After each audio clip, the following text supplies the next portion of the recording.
We just felt like we needed a bit of a social media cleanse. Obviously, it came as a big shock. Basically, we just took it day by day. We quit YouTube.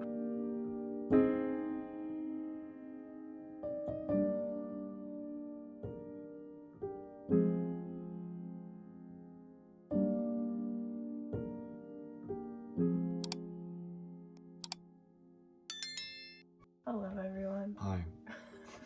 It's been a while. Welcome back to our channel. We haven't posted in a couple of weeks, and we haven't filmed in a couple of months. Yeah, been for ages. If you saw our last video, or maybe you didn't, we were filming the weekend that we were in Paris when our dog Callie passed away.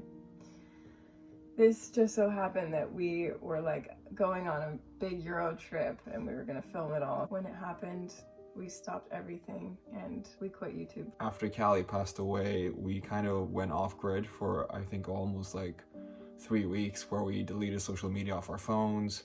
We weren't posting anything. We were barely filming. I would say longer than 3 weeks. Yeah. We deleted social media for like 2 months almost. We just felt like we needed a bit of a social media cleanse and a break from everything. I think whenever something big like this happens, you get quite fatigued emotionally, and social media has so many inputs every single day and so many emotions that you like feel. So just taking a step away was so healthy, I would say. Beneficial for both of us. Obviously, it came as a big shock. Callie was only 8 years old. She was supposed to live a lot longer. And she was our world, she was our everything. She was part of the reason why we bought this house that we're in now, that we've been renovating. That was a lot of the content that we were showing before Paris. And then when that happened, it kind of just threw everything for a big loop. We ended up just taking the car that we had driven down to Paris. First we drove to the south of France. Yeah, and basically we just took it day by day. We went on to Airbnb and just looked, okay, where can we drive in one day? Yeah, so what was the place called in the south of France? We went to La Grande Motte. La Grande Motte. We managed to get a little apartment, super cute, and like just by the beach. Very cheap. Everything that we were booking was fairly cheap because we were waiting until the last minute to book everything. We were literally taking it day by day. We were booking our next place to stay, not even 24 hours in advance. It was really nice just traveling from place to place and breathing fresh ocean air. France is so beautiful. I wish that we would have stayed longer, but since we were already down there, we decided to drive over to Italy, to Florence. Which was hot because it was July. And we were sad. I mean, the whole trip we were just really sad. It was just the most out-of-body experience I've ever felt, because we're in all these beautiful places. We're eating this fantastic food that we cooked of these like incredible ingredients. We're just eating these fruits and veggies that have been picked the same day. So fresh. Fresh bread and olives from the heavens. But we're just broken people walking around like crying all the time. We were both completely disassociating. The trip was kind of a blur in my mind. All the places we went to were so beautiful, but it, like you said, was just so hard to appreciate because everything that had happened and how shocking and out of nowhere that it was.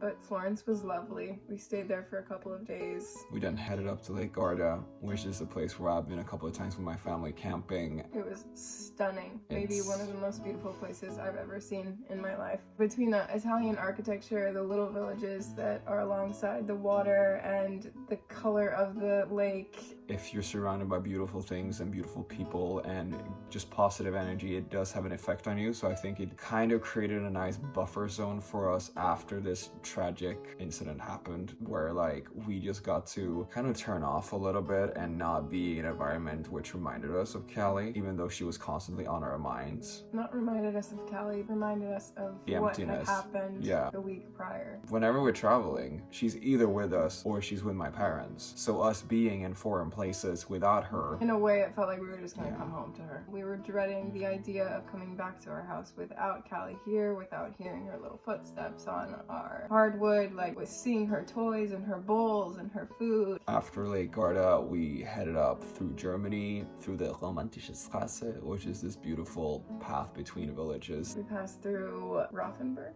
Passed through Dinkelsbühl, which is this cute little medieval town, and then we'll get to Rothenburg Tor, which is like famous for this Christmas shop. So we were in a Christmas shop. We're always like, we have to go to this Christmas shop. This is very important. It was just filled with American tourists getting all of their ornaments for the year. And after that, we headed up to Hamburg, where we met and where we lived for a while. So it was nice seeing something familiar. After Hamburg, we came back to Copenhagen, where we spent just one night.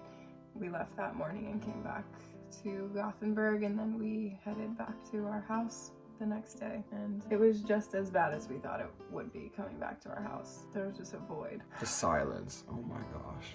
It's just the worst. So we've been back in the house now for a couple of months. We had a lot of people come and visit us for the month of July. We had some friends from America come visit us. We did a lot of things with them. We took them to one of the biggest zoos in Europe. Yeah, but summer came and went. We've been working on the arches in the living room. I've been working on the stair. We've been doing some gardening and painting. We finally received our boiler, so I can tell you that we're not sitting in a cold house anymore. We feel a massive weight lifted from us. Yeah.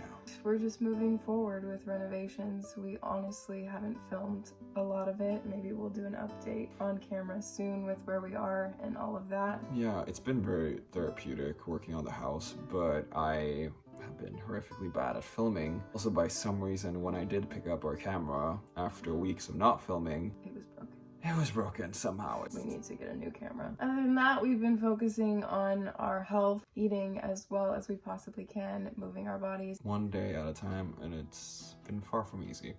We just wanted to hop on here and give a little bit of an update because we feel like we can't move forward with content on our channel without having a conversation, just kind of explaining where we've been. I know we don't owe it to anybody, but it makes more sense if we put out this video. We can move forward with filming in the way that we feel like it right now. We do want to keep this channel a part of our lives, and we enjoy filming. In the future or future videos, whenever you see us, like, we are all over the place, I would say, with emotions. We know a lot of you can probably relate. Oh my gosh, if anybody's gone through something similar, like, we just feel for you. And I think sometimes people underestimate the grief that comes with losing an animal. Obviously, grief in general is something that's not easy to navigate, but like, our pets really do mean so much to us, and Callie was so much a part of our lives, and we still love her more than anything, and she was a big part of this channel. Thank you guys for watching. If you haven't already, we would be so grateful if you would hit that subscribe button.